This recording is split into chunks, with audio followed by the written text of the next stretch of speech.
I was quite stressed out in the beginning because we didn't have a place when we arrived. I'm like, where do I going to stay? How do we find an apartment? When you go out for lunch, you can leave your phone on the table. So you have that sense of security, and then you expect that to continue obviously into your rental experience as well. And there, that kind of trust, like people take advantage of that. They're like, oh no, that's no longer available. And it turns out that unit actually doesn't really exist. Then I lived with a friend, which is an absolute disaster.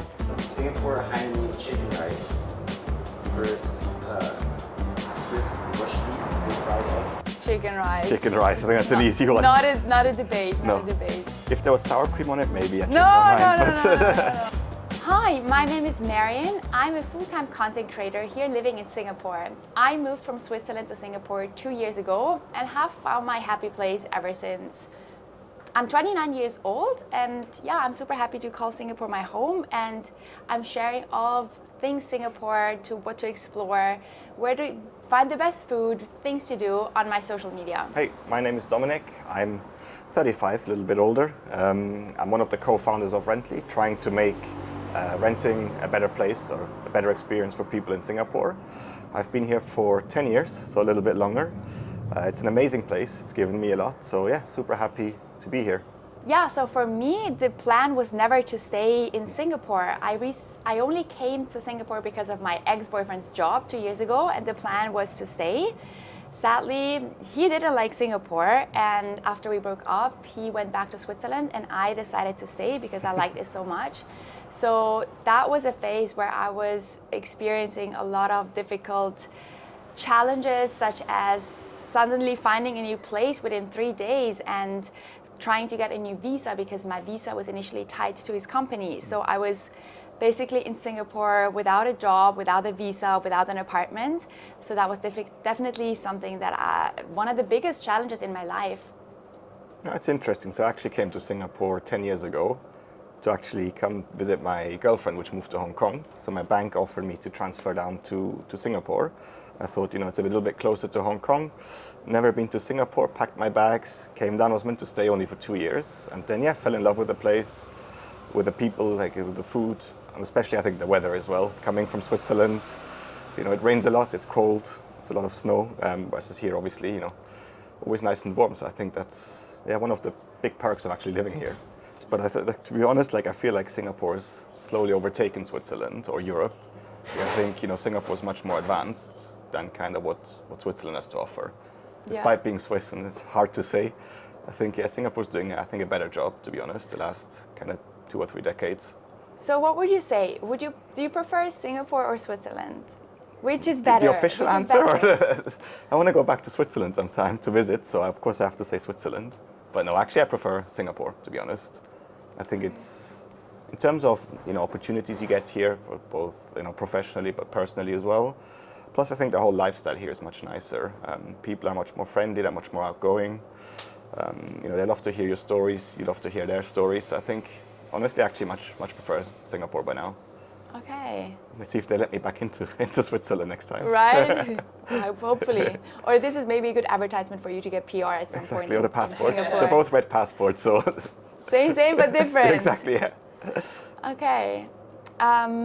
Okay, and then for me, I would say when people ask me why I moved to Singapore and I would like to stay, I can always say I can find everything I can find in Switzerland, in Singapore, but just cheaper and better. Yeah.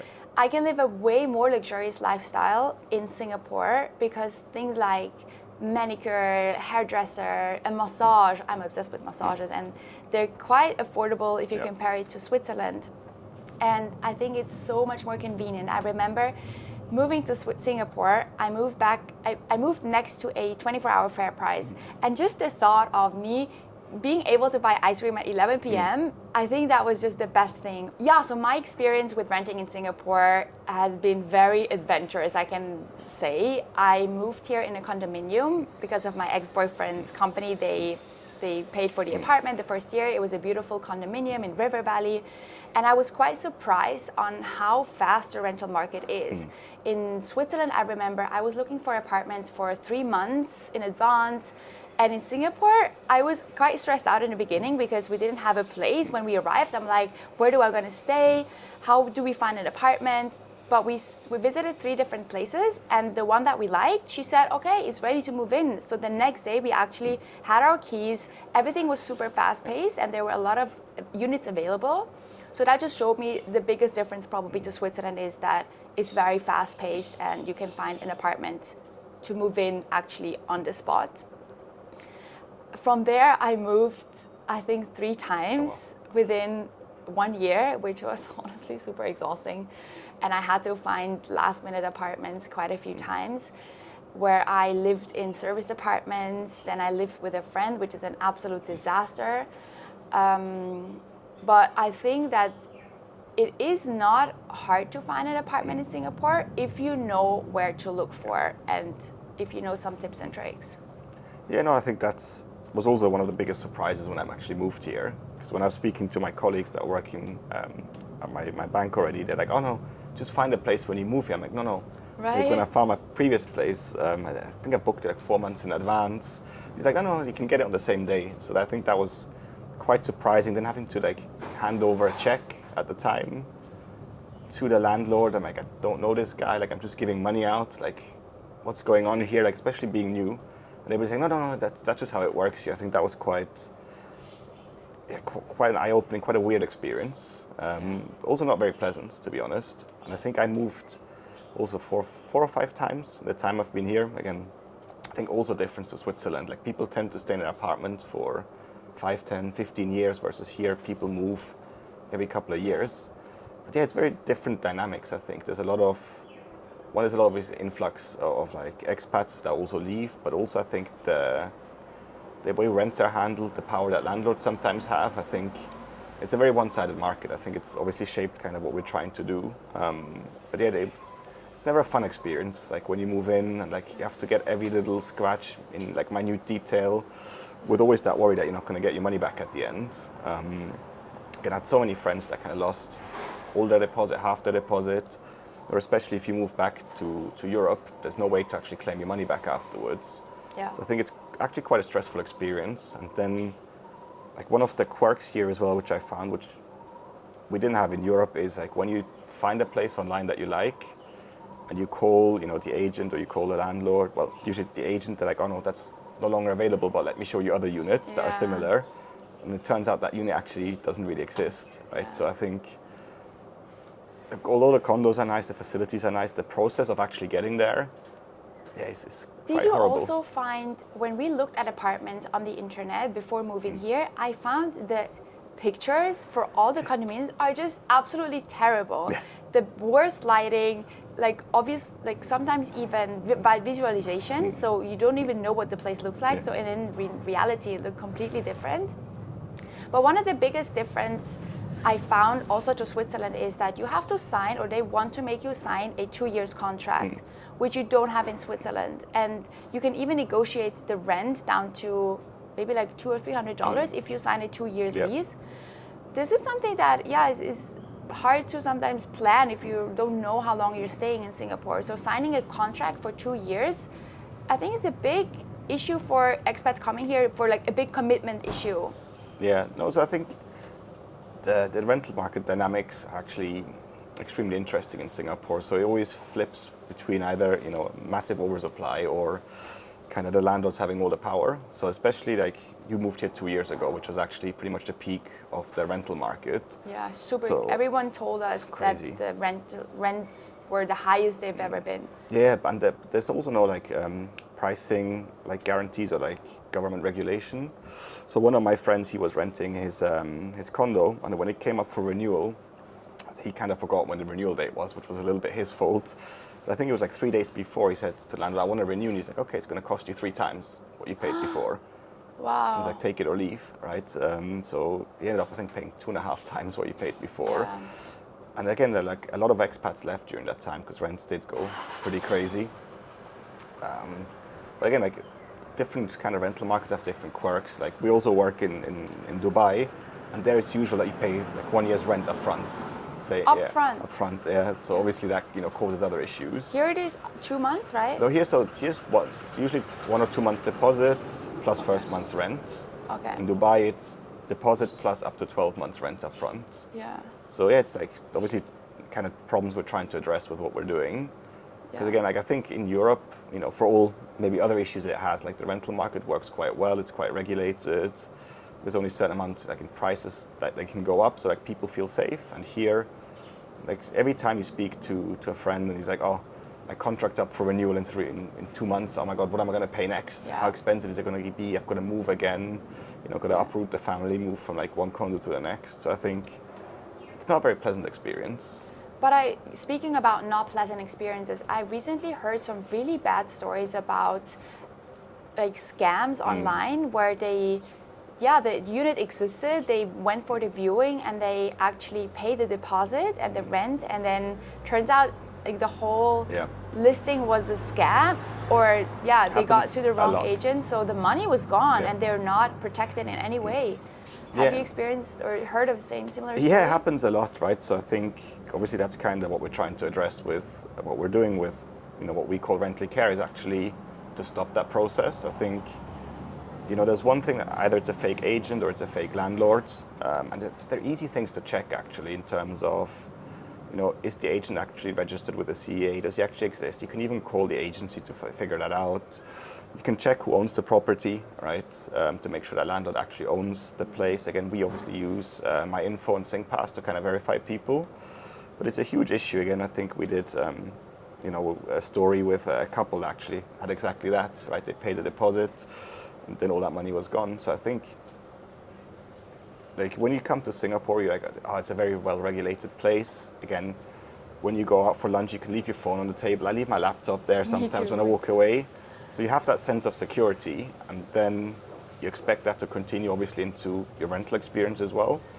And there, that kind of trust, like people take advantage of that. Right? Yeah, so recently a friend of mine actually encountered something really terrible. She was living in a service apartment and she's been living there for 3 years. It was a shared apartment in Center Point. And I know her because I lived there for 3 months as well. For me, it was a short-term lease, but for her, it has been over 2 years. Basically what happened, they told her they have to move out. The whole apartment has to be cleared within 2 days. Oh, wow. Nobody really knows why. She had to find a new place within 2 days. That was the first issue. But then the second issue was once she moved out, the company ghosted her and she never got in touch with anyone. All the deposit, I think it was $6,000 she had to pay because she's been staying for so long. $6,000, that was gone, and she didn't even know where to start looking for help. And she felt super helpless, and I think that's terrible for someone who's lived in a place for 2 years and being on the street within 2 days, $6,000 was gone. So I think, that was it's very sad. Yeah, it's like, again, Singapore doesn't have like a bond system like Australia, where when you pay your deposit, you actually don't pay it to the landlord, you pay it to a central government agency. So this happens all the time. It's less so with individual landlords. Individual landlords, they might keep your deposit, but you know who it is. But you have a lot of like co-living operators that started up because obviously, it's quite a popular business. But I don't know how many there are, but there must be hundreds of co-living operators. But the serious ones like Habit, which we work with a lot, or like Casa Mia, that's a serious business, so it's pretty safe. But when you go to these like smaller co-living operators, exactly that can happen. And then what do you do, right? I think it's a lot of money, but if you don't know what you're doing, to like go through that entire process, figure out the legal system, go through the small claims court to try and figure it out, it's a lot of work for like a big amount of money, but also like a little amount of money in terms of the work that goes in if you have to research everything. But it's actually not very complex, right? We've had, again, customers ask us like what to do. It's not that complex, but obviously for people that don't want to do it, don't want to take the risk, they can come through us to rent. Then we take care of everything. Yeah. Was that the reason, or what was the reason initially then why you came up with the whole idea for Rently? I think the idea was always, just to create a better rental experience for people anyway. So if you look at prop tech in general, looking at kind of how you find the listing, like it's not really changed in 20 years. Like in Europe as well, we've got these listings platforms, things are online, but then it all goes offline, and that's kind of where all the scams happen afterwards. So it was really like, can we create actually a better experience? Like one thing that drives me crazy is the aircon servicing. So you've got to get it done every 3 months, and then you've got to get that receipt and store that receipt and don't lose it. And of course, I'm a little bit unorganized, so I lose them a lot of I times. think So it's like, hey, everyone loses them. exactly. But then the landlord can just say, I'm going to keep your deposit, right? You didn't service the air cons, you have no proof that you serviced the air cons, then you lose that deposit. So for us, it was like, can we create an experience that's ideally fully online, with the exception obviously of the viewing, and like fully digitally secure, and also like one place to store everything. Like the first couple of units that I rented, like we took the pictures of what the place looked like, and then the agent sends you them on WhatsApp. And of course I didn't download them, I just kept them in the conversation. So 2 years later, Gone. you can't see those images, right? So you have no proof. So like, can we create that like end-to-end experience where it's really all in one place? Hopefully in the future we can also offer some sort of like home maintenance services, kind of offer them like just a better experience. And kind of as we were creating that, we realized actually, which we already knew but like hadn't clicked, is like actually that deposit piece and everything that comes with that is actually their biggest worry. Because yes, you have the pictures, but what if they don't pay you the money back? That's kind of how the business evolved. And then we realized, hey, especially for people coming to Singapore fresh, you don't have any insurance. So how about we bundle like home content insurance, repair insurance, all into that one rate? So you move in, you take your pictures, you upload them, we take care of the deposit, so you don't have to do it. And then it's on us, obviously it's our risk as well. You're fully insured, if anything breaks, you just call the insurance company, they come fix it for you. So it's really, can we create a better experience for people? Because I think it's time. That sounds super interesting. So for people who don't know what Rently is, maybe you can quickly introduce Rently. Yeah, sure. So, in essence, it's a property listings platform, but really the end-to-end, or the journey for rental starts there, but continues throughout the lease with us. Okay. Right? So for us, it's not about just find a place, and then we don't hear from you anymore. It's really, you find a place, we help you with all the image storage, we help you to check the contract if that's what you want, we help you check out that the agent is legitimate, that the landlord is legitimate, and we also kind of then go one step further if people want that service and actually, pay the deposit on your behalf, fully cover you with insurance, so for any kind of issues that you have, like minor repairs, it's all covered. So really kind of, starting really where the traditional property listing platforms stop.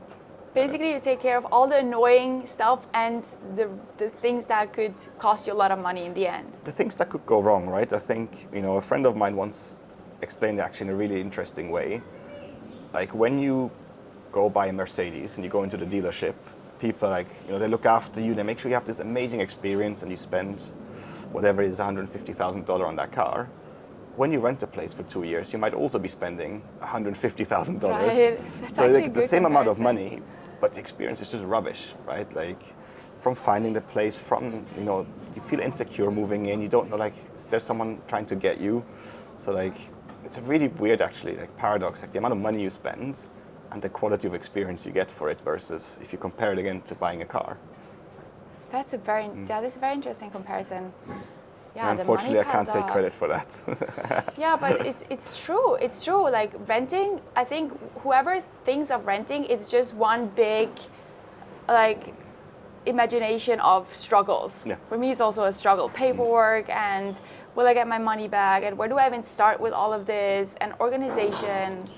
It's really not amazing. nice, right? So I think in property, a lot of the incentives are misaligned. So you as a tenant obviously want the best place for the cheapest price. The landlord obviously wants the highest price. Any kind of damages that he might have to repair, obviously he wants to use your money for that. For some of them it's obviously legitimate, but for some it's not. Again, same for the agent, when he's representing the landlord, obviously he's going to try and get the highest price. If you have a tenant, agent that's representing you is obviously going to try and get the lowest price. Then you have the co-broking model in Singapore, which means usually the landlord has to pay the commission to the agent, but the agent might not want to share. Right? So if he doesn't want to share, the agent representing you might not want to show you that unit, although it's perfect for you. Yeah. So there's a lot of mismatch in expectations, mismatch in incentives for these people. So we're trying to make the process better as much as possible, whilst kind of not disrupting, the agents and the landlords. Everybody needs to make some money out of this. So everybody, needs to earn a living. But still, you as a tenant want a nice experience, so we're trying to kind of bridge that gap. Yeah, something I've also heard about working with an agent or finding an agent in Singapore to find an apartment is that the agents have different commissions for different properties, and then they usually only show you the properties that give them a higher commission. But this does not happen with Rently. No, so we decided from day one, and that's kind of the promise or the idea that we have. We will never charge for listings. Okay. So because the second you start charging for listings, obviously the incentivization is also off. Like the prop tech company wants to charge as much as possible by getting as many listings as possible, so they have no incentives to delist fake listings. Obviously agents have to spend a lot of money for maybe no guaranteed kind of income. So for us, we always decided like that prop tech front end, like where people come to see, that's actually the start of the journey for us, not the end. So I think, by kind of not charging for all these things, just like for listings, hopefully we can kind of get a better ecosystem going, and like the people that list are more genuine, right? Because there's nothing in And it for us. how do I make sure when I work with Rently that I get the most updated listings or that like the most interesting apartments? Yeah. So obviously for us, we work with a lot of corporate partners, like for example Habit, right? So we have direct API connections to kind of their systems. So every time there's a new unit coming up or a unit is leased, it disappears from our website.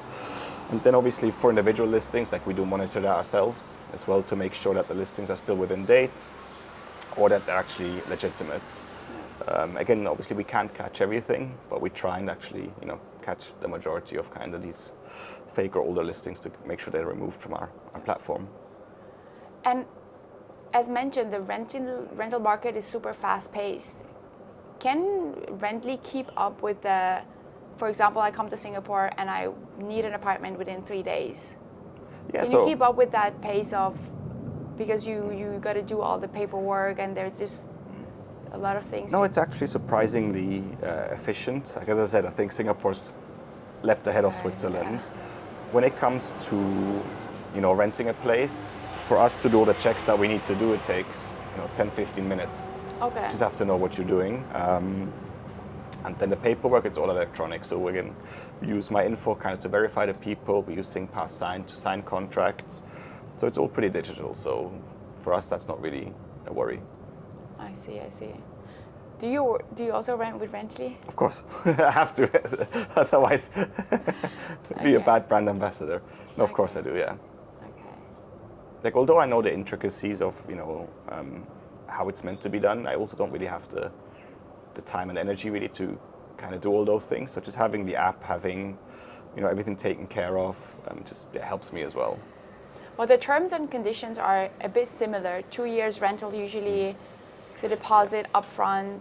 Yeah, so important for us is like we're an open platform, right? So the units that are listed with us are not our units. Yeah. So we don't own them, and two, we don't also care if you find your place outside of our platform for whatever reason, because we're still quite young, right? So you might find a unit that's on another listings website or the agent has shown it to you. So for us, we're happy to kind of work with that unit as well. Okay, that's very interesting. So if I see, let's say, a listing on your biggest competitor, Property Guru, for example, I can still send you that link and say, hey, I'm interested in this one. Can you help me with it? Correct, yeah. Okay, that's interesting. Like again, you can find a unit directly by talking to the landlord, or you can have an agent, right? For us, it really doesn't matter. For us, what matters is then obviously doing all the verification checks, helping you move in, helping you then afterwards move out if there's any disputes. Yeah. That's kind of where we come in. I think, we're still quite young. We have about 1,400, 1,500 listings, which is, plenty, but not always, what people are looking for. So if they do find something on another platform, we're happy to kind of work with that. Okay. Sounds like a great platform, for sure. Of course. No, it's good. I think, it's not easy what we're trying to do, but I think what makes us, different from kind of any other player out there is like we put our money where our mouth is, right? We pay that deposit, so it's our money. So if something goes wrong, it's our loss. Did this happen before? Did you actually also not get the deposit back? Yeah, it's happened. Yeah, for sure. It happened? Yeah, it happens, yeah.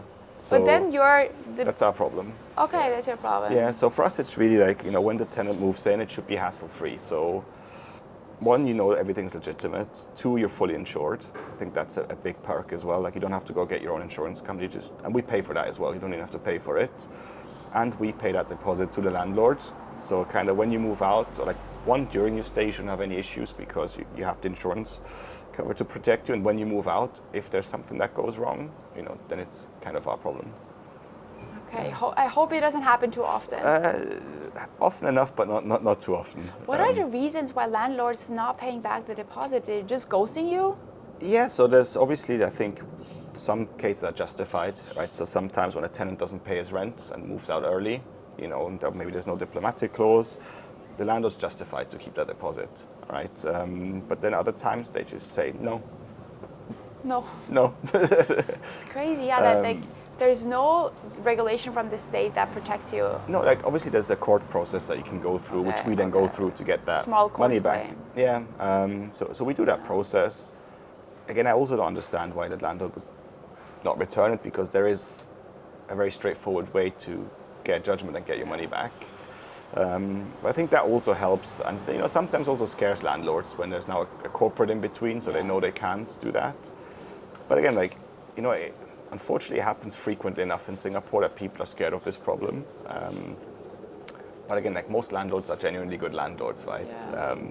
So for us, it's a risk we're willing to take. Yeah. Looking back, there was one incident where I honestly wish that I had a company like Rently. We had a leaking, the ceiling was leaking, and it was obviously coming from the apartment above. And we could not get in touch with the person living upstairs, and our agent was really bad, honestly. He said I have to trying to contact the person living up there, but knocking on the door obviously wouldn't work. And I remember we felt super helpless. That was leaking for up to 3 or 4 weeks. We couldn't do anything. So yeah, I remember that was a situation where, you kind of feel helpless. They say, our responsible person just said, try this and this, and wouldn't get back to us. But yeah, if they don't reply, what else can you do, right? Yeah, but I think it's also a quirk I think Singapore is one of the markets. There's not that many markets that operate like this, but in, again, Switzerland or most other countries, when you're a landlord, you either manage the unit yourself, or you hire a property agent or property management firm to look after that property. And you end up paying 5 to 10% of your rental income to that management firm to make sure the unit is in good condition. These kind of things get addressed. You want to keep your tenants. Singapore doesn't have that system. So when you represent the landlord, you get a one-off commission. After that, you don't get paid anymore. Yeah. So if somebody stays in there for 2 years, not my problem anymore. And there's a lot of complaints, the agent has to work for free essentially, right? I So see. depending on how many problems there are, the money that he's actually making off the commission is not enough. So yeah, very strange dynamic. But yeah, also as I was saying, when you move in, there's a lot of things that you have to take care of, and especially if you're new to Singapore, you actually don't know what are you meant to be looking for. Right. So we also involve partners like Expat Handovers, which is a specialized kind of move-in consulting firm. So when you move in, they actually come with you and they take thousands of pictures and really write a detailed report, so that when you move out, you actually have kind of evidence of everything that went on. Because I remember when I moved in, my very first flat, getting completely inexperienced, moved into the kitchen and one of the tiles was shattered. It had a crack in it. So I told the agent, don't worry about this, this is normal wear and tear. I'm okay, cool, moved in. 2 years later, oh yeah, we have to replace the kitchen tiles. I'm no, but this, and again, in the end, they agreed to not charge me for it, but they tried to charge me for it. So it's all these intricacies. They try it all the time, right? Yeah. Again, it's a really weird market, but if the landlord had said no, again, you have no power. The money is with the landlord. Yeah. So yeah, again, it's a generally good tip. When you move in, even if you you know your agent, you like your landlord, get as many pictures as possible. Just even if you think it's not worth it, just get those pictures, because you never know. A big issue is also mold. Mold, yeah, because it's quite humid here, yeah. Because then they say, I've heard from other people, they say, oh yeah, well, you didn't take care of the mold, you should have done that. So, but probably the mold was already there because it has been an old unit. Yeah. No, it's a lot of things. I think the lines are quite blurred, it's quite grey, what's really wear and tear and what's, so I think that's kind of where most of the disputes come up in the end. When it comes to these things okay, I need to repaint the wall, that's normal wear and tear unless you genuinely broke it or genuinely scratched it. But yeah, again, most people are helpless, and then also what you do to get that money back, right? It's a lot of work. Thank you so much for watching. This was really fun. So Dominic, how can they get in touch with Rently if they're facing any issues or if they want to rent with Rently? Yeah, so you can just go onto our website, Rently.sg, and if you have any issues, obviously just contact our sales support staff, and they're happy to help out. Okay, that's amazing. Yeah, it was nice chatting to you. Thank you for watching. See you in the next one. Oh my God, just looking at this breaks my Swiss heart. Why? What do you mean, why? Why? There's sour cream on rösti. Yeah, that's normal, no? No. Okay, this is probably the biggest misconception. All the Swiss, all the Singaporeans think that you put sour cream on rösti, but it's actually so wrong. I don't think I've ever seen one single restaurant in Switzerland selling authentic rösti with sour cream. I think I've lived here too long, I think. I think, I thought that you've made already sense. brainwashed by Singaporeans. Exactly. I thought that made sense. No, so the correct way to eat rösti is either with a sunny side up egg. Yeah, that for sure. Yeah, or you have it in combination with, bratwurst, with and a little bit of sour cream on the side, right? Sausage, but it's never on top. No, it's come never on, on top it's so of the good. rösti. No, it's either plain or with a sunny side egg on top. And a little bit of sour cream.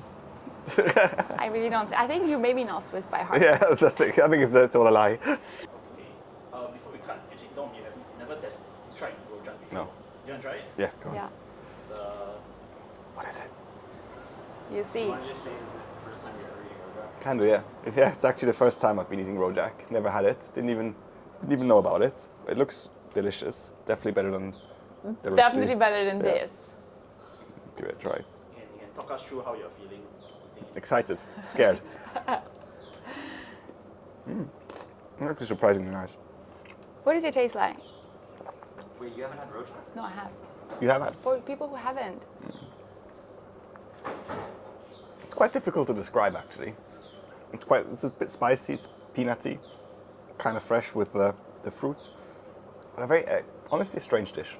I like it, but actually quite strange. It's good. I think I'll stick with my chicken rice. Yeah. Chicken rice forever. Nice. Well Thank done. you. Thank you. Yay. That is such a strange dish. I cannot eat it because I'm allergic to peanuts. Ooh. Like, We almost killed you. Really allergic? No, not severely, but I just wouldn't choose it to eat it. Yeah. I'm not gonna. Spicy. And now to the real food. Breaks my heart. Wait, do you want to get him eating the rosti? Oh, yeah. It's still rolling. I said right.